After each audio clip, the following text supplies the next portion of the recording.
All right. Good morning, everybody. How's your Wednesday?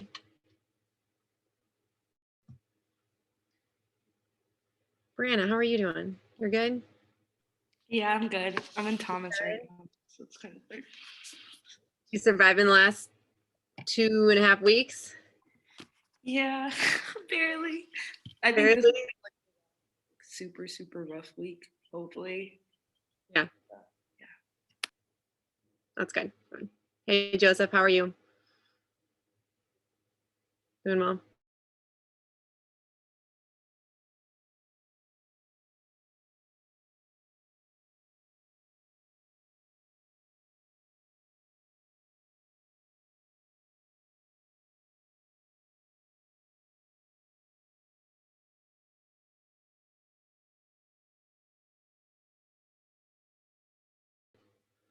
Everybody else is at 89% right now with 60 people taking it. So way to go, top 60 people taking the test first. And if you're taking it today, let's keep it going, right? 89%, that's pretty good. So be confident with it. Thanks, Haley. I'm doing fine. You know, it's a super busy week for me doing some student interviews for another project I work on and just getting everything organized for the end of the semester. I still have some grading to do for SC220, the LA training class. I'm feeling really guilty about that and the people I haven't graded yet. So hopefully we'll get to that.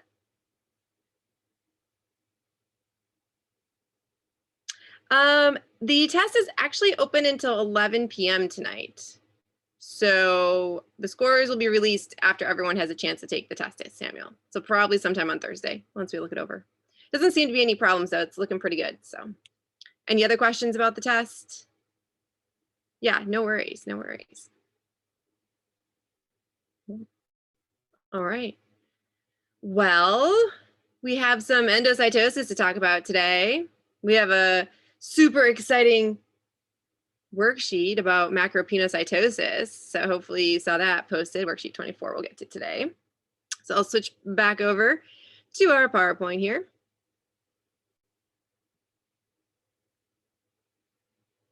All right, so let's get back to where we were.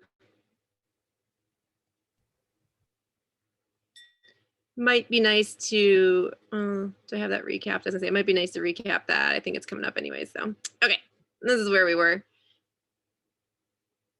Flashback to the beginning of the semester talking about our coat proteins. So remember, coat proteins are just proteins that help manipulate the membrane. We're talking about endocytosis. We're talking about creating these invaginations. So up here, right, an invagination. That's one type of endocytosis. And we talked about clathrin on Monday, that being kind of the representative protein for these processes of endocytosis that create invaginations. Clathrin is only one. There's several others that we aren't, looking into more depth, just clathrin as an example. And then in this diagram, of course, there were a few other examples. These COP1 and COP2 are other types of coat proteins that help manipulate membranes. Because remember, membranes don't do much by themselves except form bilayers. They're really good at that. But if we want to manipulate it and move it and transport it, we have to have some kind of protein interacting with it. So that's the idea there. And then don't forget that that protein has to uncoat. So in this image, we see a nice example of that uncoating mechanism where the protein dissociates from the vesicle and you're left with a naked vesicle. How embarrassing. I'm just kidding. So this naked vesicle then has the ability to actually fuse with the endosome, dump its contents in the endosome, and then the endosome will either degrade it by interacting with the lysosome or maybe recycle it back to the surface, right? Back to the surface.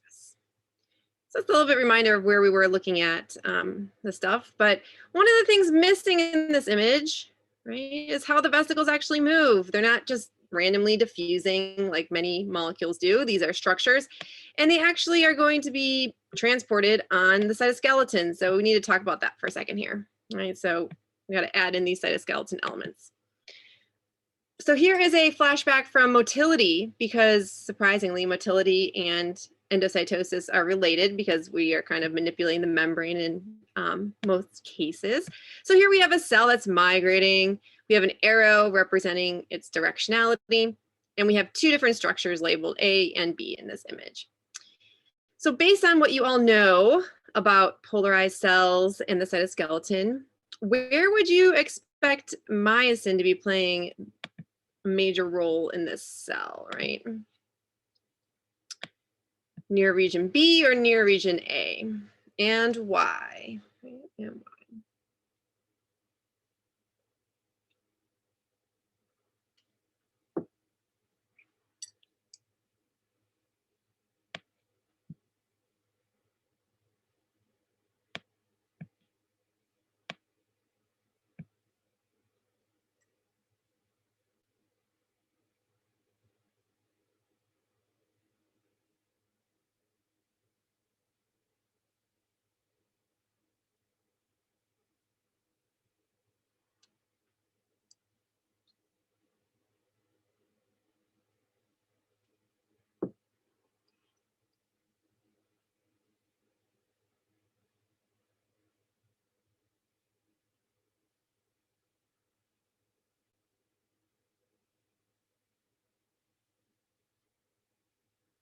Right. So we have a cell polarized here. Again, you might want to think about where the leading edge is here. So this is the leading edge. And we know based on the distribution of our cytoskeletal elements that the leading edge has a lot of actin in it. So this yellow is actin. And the region towards the center of the cell, where we have this green, is of course the microtubules. So you have actin and microtubules. All right, so looking at this poll, we kind of split a little bit, but I have a feeling I know why we split a little bit here. So a lot of people said A, which is where actin is highly concentrated. And I know a big group of you said B also. And I'm wondering if we said B because of the contraction process, where we have the stress fibers kind of pulling forward also. So yeah, there are stress fibers that the myosin will be acting on as well. All right, but we do have a high concentration of actin at the leading edge. So what I was trying to get at from this image was that myosin will be kind of interacting where we do have this actin. So you're gonna have myosin at the leading edge up here. And it is true, if you chose B because you were thinking about contraction and those stress fibers, yeah, you're gonna have myosin interacting here and here. But from a concentration point of view, if you were to measure it, you're gonna see more myosin where there's like heavy meshwork of actin for it to interact with. All right, and then likewise, if we think about the opposite question here, right, where would you expect kinesins to primarily function? Well, kinesins require microtubules, so you're going to see kinesin activity more centrally here, right? So this is kind of setting up the conversation about where these proteins work. We're going to see kinesin activity kind of towards the center of the cell where we have this polarization event occurring.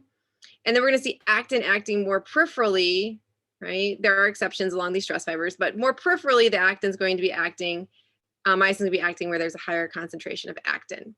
So I was going for near region A here in the periphery, and then near region B here, more centrally located in the interior part of the cell.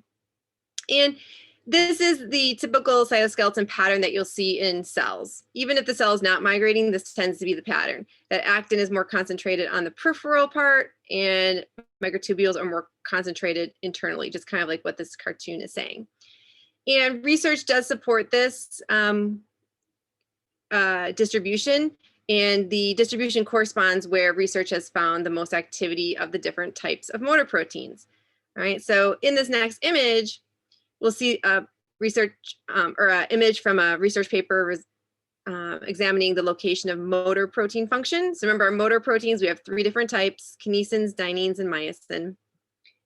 All right, kinesins interact with microtubules. Dyneins interact with microtubules.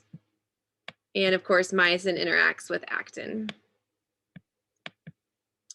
So if we look at this image and look at some examples here, so look, we have myosin, myosin, myosin, myosin. We have lots of myosins interacting here at the periphery. The numbers just indicate different families of myosin. We have lots of different types of families of myosin. And then as we move more internally towards the center of the cell, you start to see the microtubule interacting motor proteins, kinesin, dynein, kinesin, right? And these are all representing movement between different parts of the endomembrane system. You don't need to know all these names, but just the idea that the endomembrane system is dynamic and we're transporting it throughout the cell. And you can see we're going between all these different structures that people study, the phagolysosome, right? The late lysosome, the multivesicular body. These are all just different parts of the endomembrane system as it's being transported. But it follows a pattern. More interior transport is regulated by kinesins walking on microtubules, where more peripheral export or peripheral movement is going to be mediated by actin. And also look at these protrusions over here, right? This is a protrusion that has to do with endocytosis, but a protrusion is a protrusion, whether we're talking about endocytosis or motility. So we have some overlap here. We're going to be looking at these types of protrusions next. So it's a nice segue to consider the overlap between motility and endocytosis. No, I forgot to bring the bullets up. Sorry. The bullets just said exactly what I was just going over. All right, so that's going to bring us to our next type of endocytosis. So again, the first one was this invagination type where we needed a code protein to make that happen, clathrin being the example. Over here, we're going to talk about a different type now that is protrusions, okay? They still fall under the category of endocytosis, and they still fall under the category of penocytosis. General intake is fluid and the things dissolved in the fluid. All right, we're not looking at solid particles until we look at phagocytosis over here. And that's going to be the uptake of a solid particle because phagocytosis means cell eating, phago means to eat, where penocytosis again is cell drinking, so bringing in fluids. You can remember that, that might help you. All right, so we have over here, we have clathrin mediated. We also mentioned dynamin. Dynamin is that like helical protein that interacts around the neck of the vesicle to pinch it off. We watched that video. And that is required to fully form the vesicle after endocytosis occurs. We're going to note over here that the next mechanism we're talking about is actually dynamin independent. So we're going to use something else to finalize the vesicle. And we're going to see that in a moment with this protrusion event. All right, so let's look at protrusions next. So macropenocytosis. So basically cell drinking lots of fluid. Macro means more than micro, right? So this type of endocytosis does bring in a lot of fluid, and it is especially important during growth. So let's think about that for a second. I think this is kind of cool. Do you ever really think about how does a cell grow? What does it mean when we talk about the cell cycle and we talk about growth? Like, what does it mean for a cell to get bigger, right? In order to make that happen, you have to bring in stuff from the outside world. So macropenocytosis is a great way to bring in fluid into the cytoplasm to help a cell get bigger and grow. And that's a kind of a related concept between the cell cycle and macropenocytosis here. So this is induced specifically during growth to help increase the size of a cell because we're bringing in fluid from the exterior environment. When we look at macropenocytosis, we're not dealing with coat proteins. Oops. We're not dealing with dynamin, no dynamin. We're going to be doing it differently. And we're going to be doing it with actin. So this is where our polymerization force becomes the force to create the vesicle, create the protrusion, and then create the vesicle.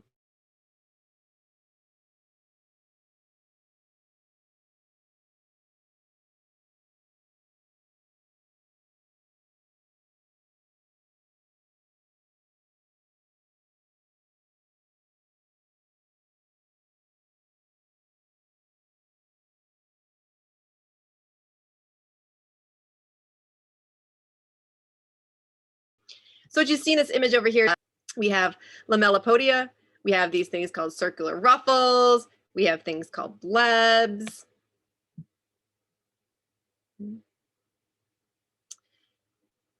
Oh, sorry, can you guys hear me? I see people saying I'm freezing. I'm sorry. Yeah, it seems like I keep losing you all. I'm connected to my internet. I don't know what it could be. If it gets really bad, will you guys put it in chat? I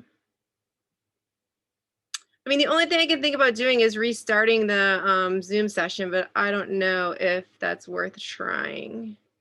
Do I seem better now? I mean, I was talking about blebs.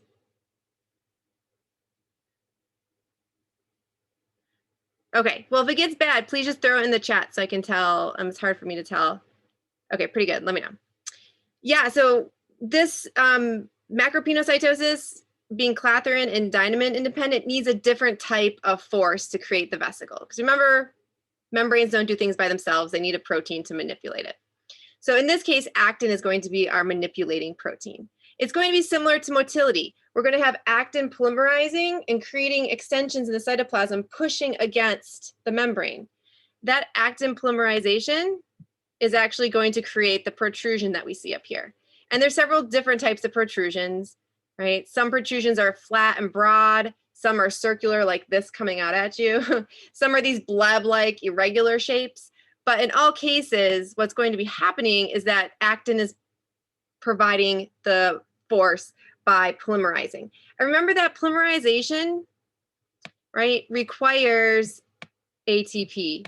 So we are using energy when the cytoskeleton elements polymerize. It's GTP for microtubules, but we are using energy. So there is still expenditure of energy when we're making vesicles for macropinocytosis, right? Just like we needed to use energy, ATP, and dynamin to pinch off the vesicle to fuse the membrane together. It's the same idea here. These protrusions are going to keep pushing until they force the membranes together, and that's going to help form the vesicle.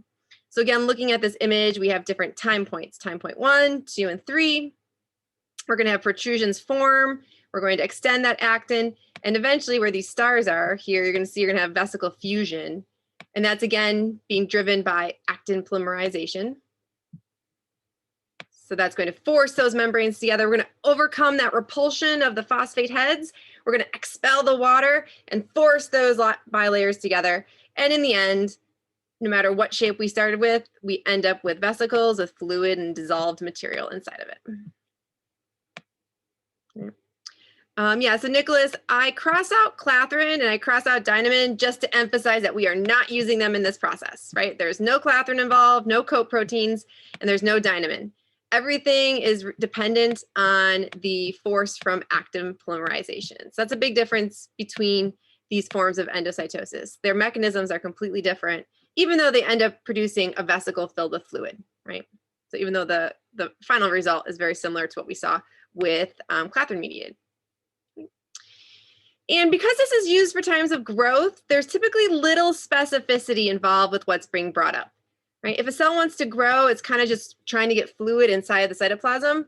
It's going to uptake it, the external environment with little specificity. So this is different than clathrin, which we had receptors binding to specific signaling molecules. So it's a little bit different in that mechanism as well. If macropinocytosis is induced, it usually is just bringing in lots of fluid from the outside environment in a more non-specific way. Definitely not involving a specific ligand binding to a receptor. All right. Yeah, Emily, I was just talking about the bleb because the bleb is a fun word to say.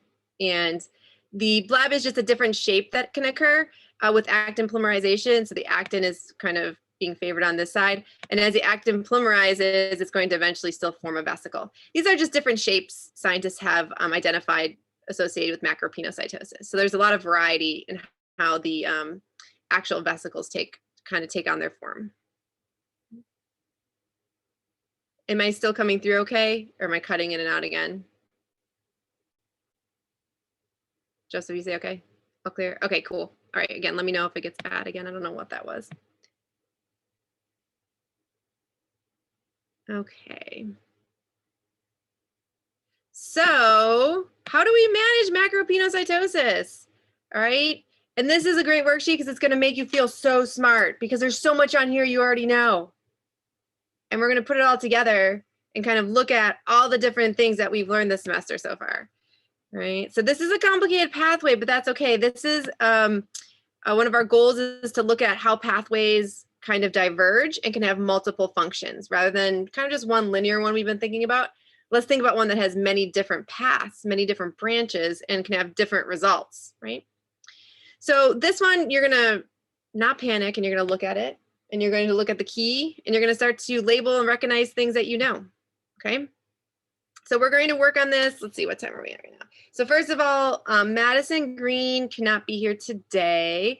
I don't know her group number off the top of my head. I probably should know that. I'm sorry, I don't know it off the top of my head. But if you're Madison's group, please feel free to join another LA for the session so you can work on the worksheet with somebody else.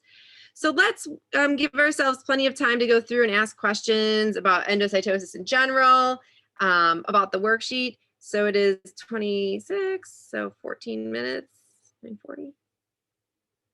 14 minutes sound good to everybody? Enough time to go through things?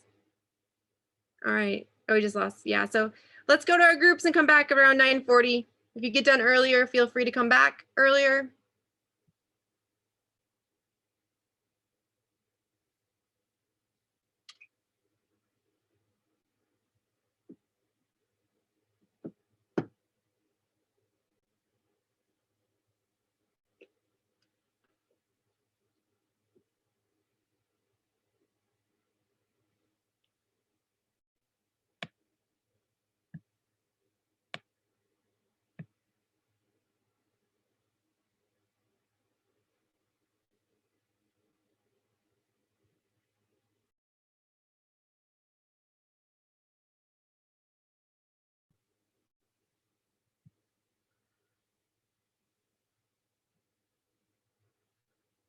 All right, welcome back, everybody. Give it a few more seconds for people to make their way back. We'll go over things then.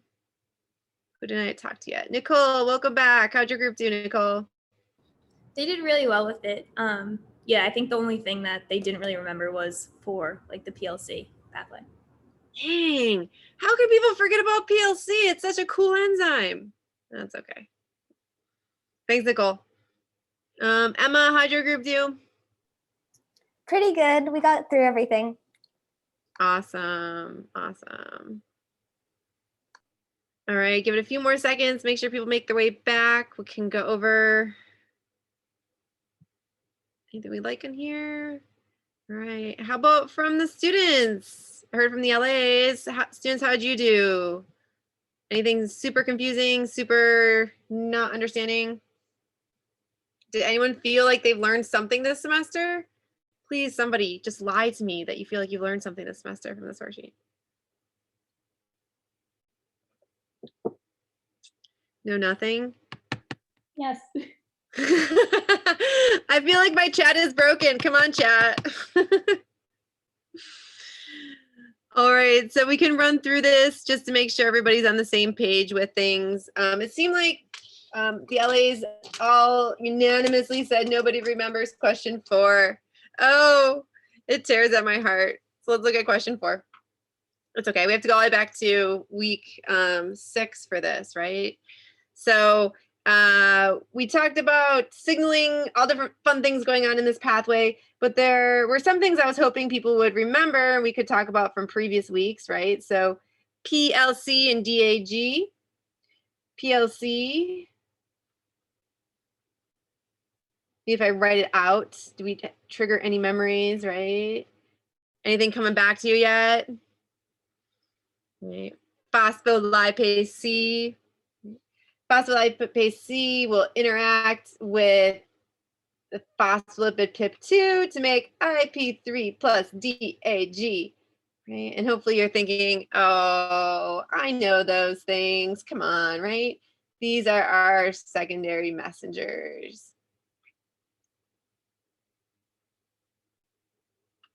So looking at this pathway, you could have been like, oh, I know those, right? So it's just a kind of a reminder that these things exist in these pathways that we look at.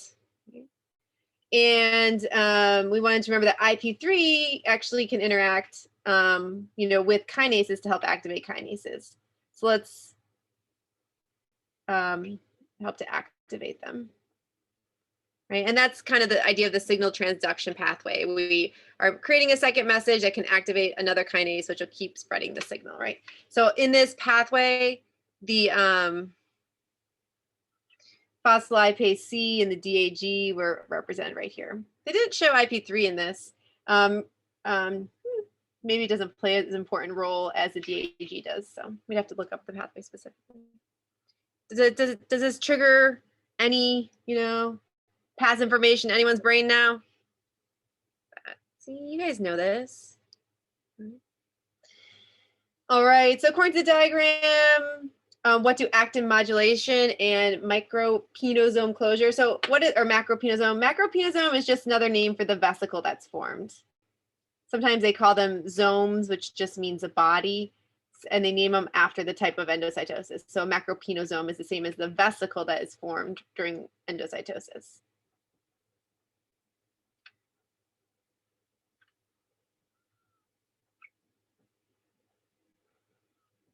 All right.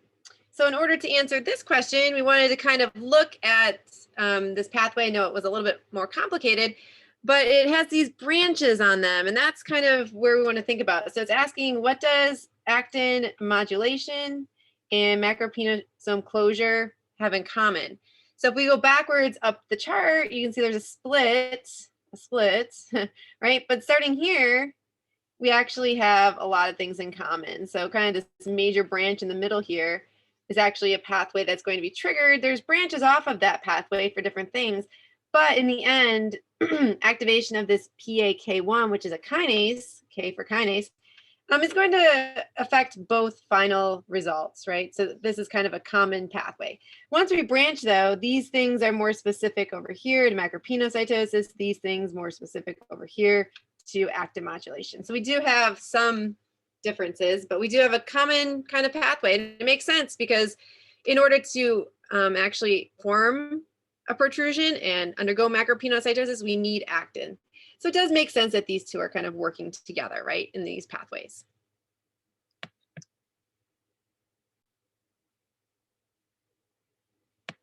Oh, yeah. Thanks for the question, Josh. There's one up here as well. But these are kind of, yeah, what does it have in common? So it's hard to tell. Let's see, this interacts here, so that would be in common as well.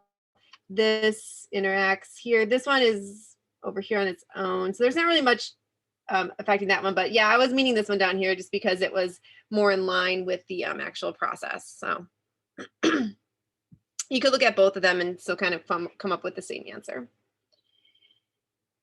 All right. Number 2, SOS is a GAF. We keep coming back to G proteins, right? We keep coming back to G proteins. So GAF is a guanine exchange factor. That's right here. So hopefully you were thinking that this GAF interacts with this molecule, which is a small G protein. We know that from the description over here, GTPases.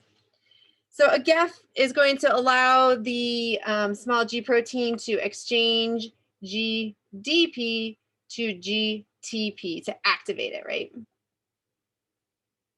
So that makes sense in this pathway. We're spreading the signal, we're activating this small G protein, which then can interact with many other targets to continue passing on the signal, right? So then the next question was asking what would happen if this becomes overactive, right? So if this becomes overactive, so this is this next question here. So if SOS becomes overactive, if you increase SOS activity, that's going to lead to an increase of the small G protein activity, because it can continually exchange a GDP for GTP. So we're keeping it activated, right? We're keeping it really activated. And that small G protein in the pathway again is, I wrote on it, I can't see right now. RAC. I wrote on it with that marker. Now I can't tell what it is. I'm sorry. RAS. There we go. Like I said, they're all RASs. Thank you, Emma.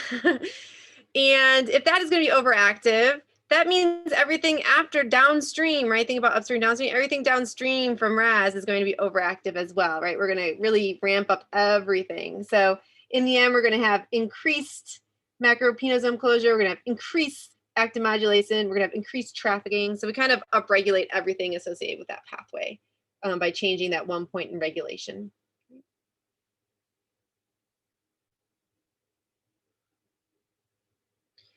All right.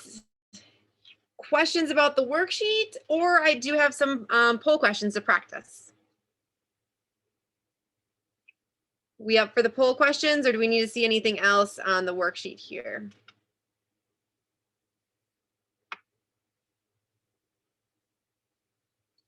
All right, so we have some votes for the poll. Go into the poll.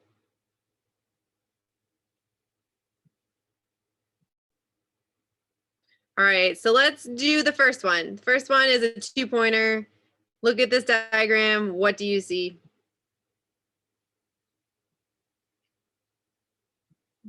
For you.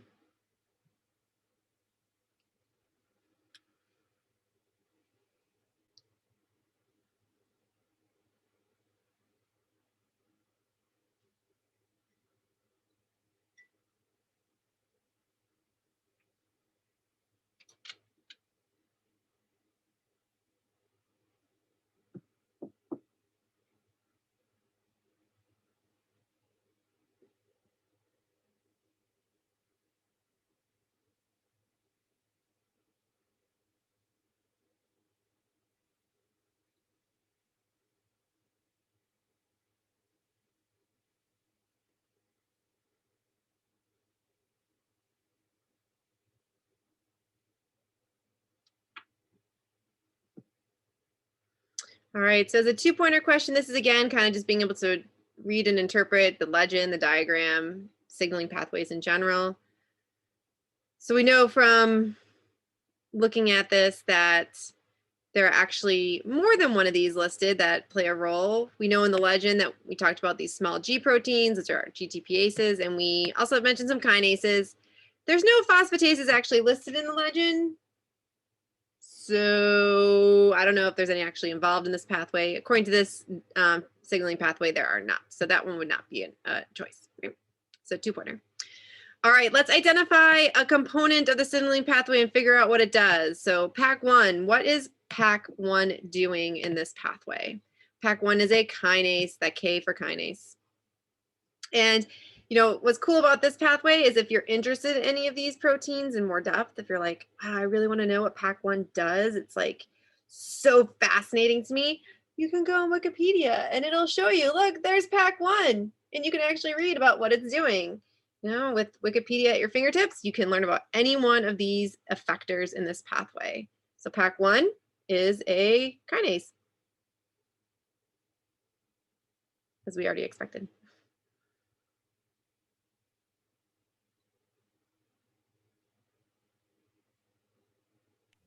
All right, and look at all those beautiful alpha helices in there. Look at that. You could look at this and be like, I know this stuff. You guys are cell biology geniuses now. Look at this. Some alpha helices. Tell you about effectors. So we can only see the results of the previous poll. I'm sorry, what was that? We can only see the results from the previous poll. The second poll is not launching for us. Oh, it's not launching? Okay, let me see what's wrong.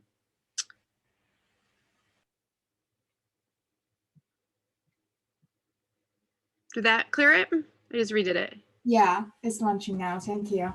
You're welcome. Thanks for letting me know. I was so engrossed with PAC1, not paying attention to the chat. I'm sorry.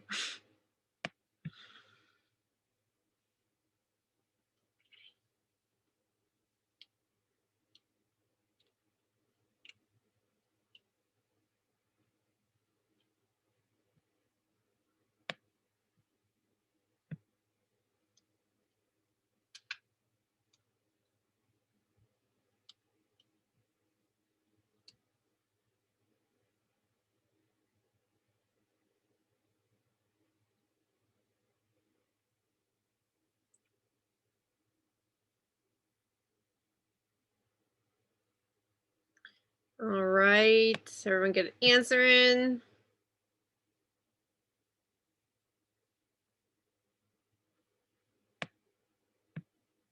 So I'm just going to go back a slide where we can actually look at the image here. So we're talking about PAC1, right? So Joseph, I know you put a question in the chat about some confusion about where the branch point is.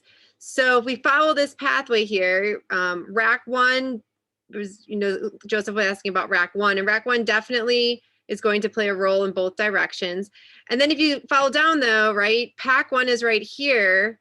And we do see arrows from pack 1 going in both directions, right? So pack 1 can play a role in both actin modulation and macropenosome closure. So just to clarify that question, Joseph, yeah, it should be pack 1 as the final branching point because these arrows are going to these effectors, and then these effectors are directly related to the 2 different processes. Does that help, Joseph? Yeah, okay, awesome. Yeah, so going back to the question at hand here, right, it should be, the correct answer should be choice D here, where both A and B are playing a role, right? So we're doing both. All right, and maybe, you know, looking, let's see. Yeah, so that would be right there. All right, so that was the last question. We have phagocytosis to talk about next, but we'll stop here for today then.